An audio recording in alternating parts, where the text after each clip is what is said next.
and Pod Philadelphia in the right-hand seat, getting their final checks completed before she rolls down the runway and takes off in what I hope will be a fairly spectacular fashion.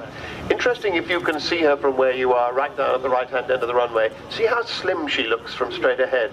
And people say when they see that, this must be a stealth aircraft, but of course she was designed and built decades before stealth was even thought of. But it turns out that she is actually very stealthy. She has a very small radar cross-section, as they say. She's difficult for radar to see. And there was Roy Chadwick, who designed her in 1946. He did so far ahead. The Howl.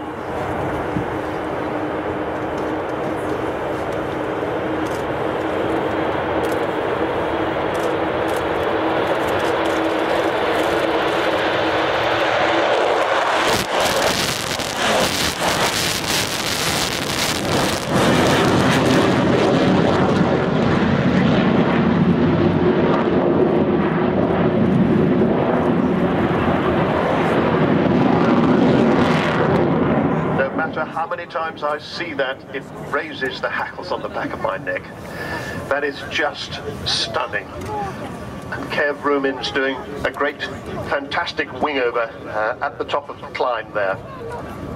Now, today, a little later in the display, he'll be opening, or rather Phil Davies, the AO, will be opening the bomb bay for us. There's a camera inside the bomb bay, so we're trying to get a good picture of the bomb bay doors opening from the inside, and I'll tell you when, but I want everybody to wave, so we get the picture of the bomb bay doors opening, and then all of us waving as she goes by. That's not going to happen just yet. Kev bringing her back in front of us.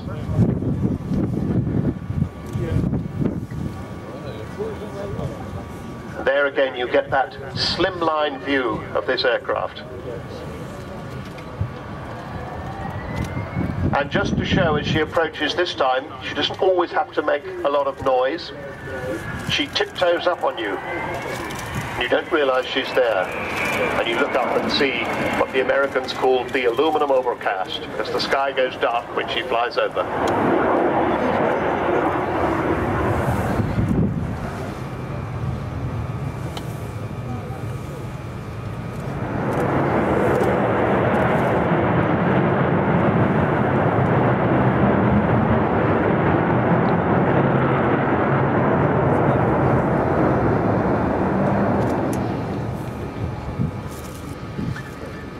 Now then, as she comes back in towards us this time from half right, this is when they'll be opening the bomb doors, so please be ready to wave. I'll give you the word. But of course, the conditions are absolutely perfect for this, because the light here is lovely with this beautiful blue sky and the puffy white clouds. How different from this morning. And how lucky we are when the weather situation suddenly improves.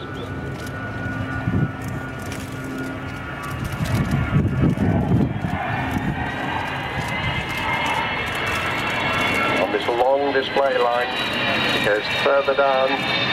Bomb doors opening, wave!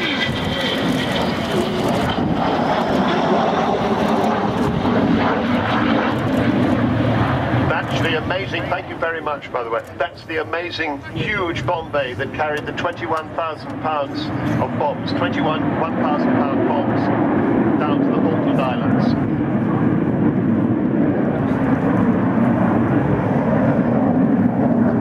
That amazing record-breaking trip at the time in 1982, it was the longest bombing raid in history. It's as far from here to Santiago in Chile, and it involved the whole of the Royal Air Force's air refueling capabilities with Victors and other Vulcans involved.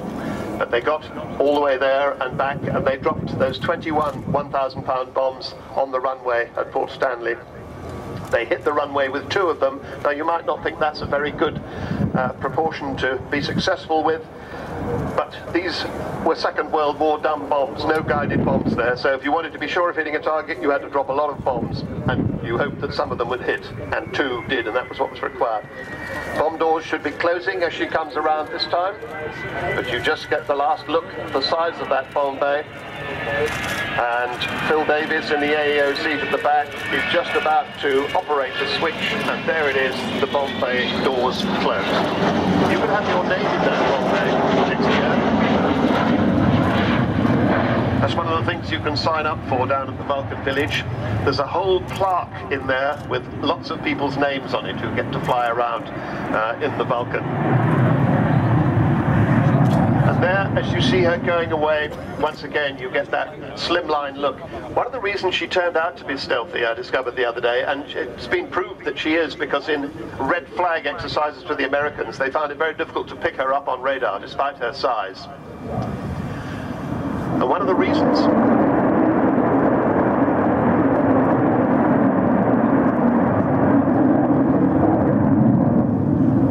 I knew he was going to do that. One of the reasons they turn out to be stealthy is because she's curved, lots of curves on her and no vertical surfaces, and that's what the B-2 is the same. But of course, the great Roy Chadwick, who designed this aircraft in 1946, and it first flew in 1952, so it was only 11 years after he'd first flown the Lancaster, and yet they might be in different centuries, these two aeroplanes. And of course, I don't think he can possibly have known about stealth, but somehow he just managed to get it right.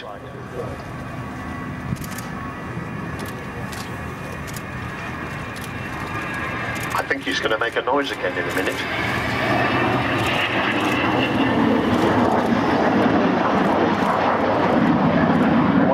Shadow flitting over the sheds on the far side of the airfield.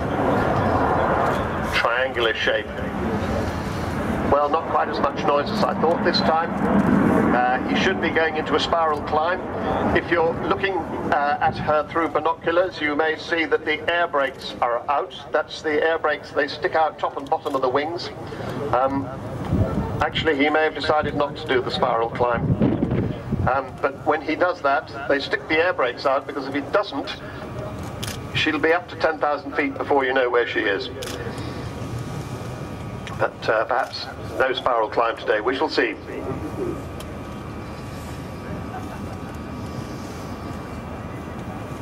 We were saying earlier that we're hoping she's going to be around for next year. I can see the air brakes out now, because she's going to, we hope, take part in the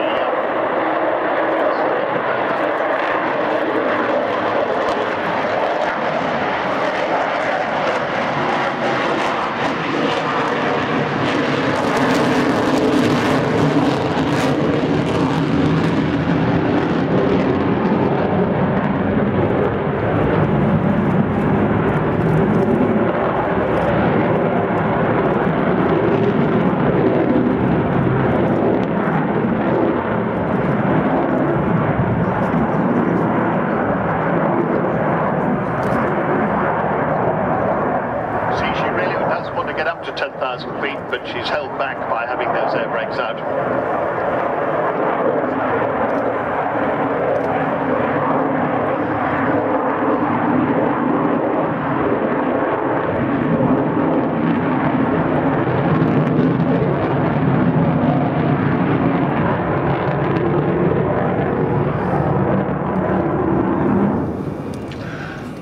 The power comes off, because she's going to descend now back into the circuit so that we can see her do a low overshoot. She'll come down the runway in the landing direction and then put the power on again and go round for her final landing. Something else you might want to be involved with is checking up on her on the website. A whole lot of new web pages. It's all the W's, vulcantothesky.org, vulcantothesky.org, all one word. And there you can buy the merchandise, you can join the club, you can do practically everything. You can sign up to get a Twitter feed, and so that you will find out where she is at any time. And, you know, when she's flying on displays this afternoon, you would have been receiving information as to when she was taxiing and when her engine started and all that kind of stuff. She's now got a new home, has Vulcan. She's been at RAF Lynham to have her winter servicing done. Of course, that's now no longer an operational base, which is very sad to say. But she has a new home at the snappily named Robin Hood Airport, Doncaster, Sheffield, RHADS for short, otherwise known as Finningley. And interestingly, that was where she was stationed for about 6 years, 8 years actually, between 1960 and 68. But she lives in a sumptuous hangar now, and the Trust is trying to set up a visitor centre around her so that you can go and see her when she's being serviced and go and look round. And that's coming together. You'd find out more information about that on the website.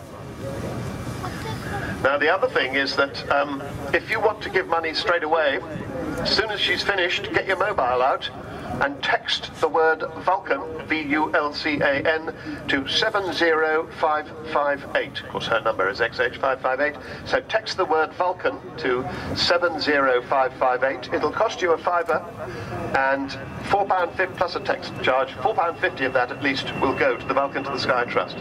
So here is Kevin and Pod bringing her in on the low overshoot, bringing the gear up again.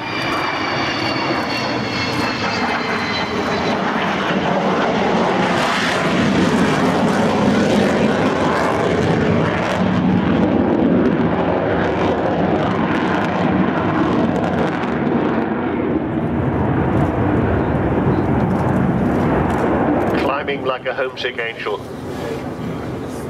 And I misled you. I said he was going to do an overshoot on the landing direction. He did it in the opposite direction. Now the gear's coming down again, and this will be in for her landing. Now, because she's got a really nice long runway here, she doesn't need to use her braking parachute, which is a bit of a shame really, because it's always rather nice to see, but it is rather expensive. It's £1,000 every time it's used, so we don't use it when we don't have to.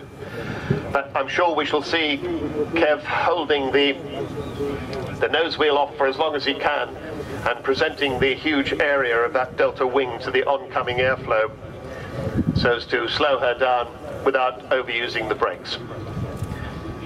I should just say some of the people who've been involved. So Jack Hayward, Union Jack Hayward, Eddie Forrester of Aerobytes, people who've contributed wonderful amounts of money. Also big support from the Civil Aviation Authority, from Marshall Aerospace, they're the engineering authority. And then companies such as AD Holdings, Air BP, BAE Systems, EADS, Goodrich, Judd Power, Kearsley Airways, Meggitt, Messier Doughty, Rolls-Royce and Serco. I'm mentioning EADS there, lovely to see the Royal Air Force's newest aircraft, the Voyager, on the field today. So here with Vulcan and Voyager, we have two of the famous V names present here at the Royal International Air Tattoo.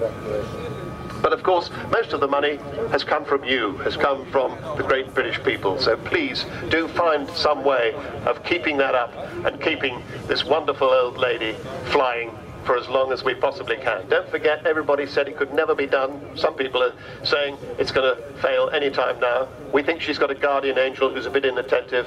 Sometimes she forgets, but she's so far always come back in time. She's just about to touch down. So we'll look for the little puffs of smoke as the main wheels touch down. Just holding her off.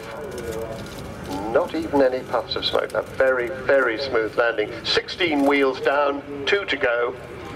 And let's see how long they'll keep the nose wheels off the ground. Slowing down, looking like some great, enormous, prehistoric creature. How beautiful. How absolutely smashing is that?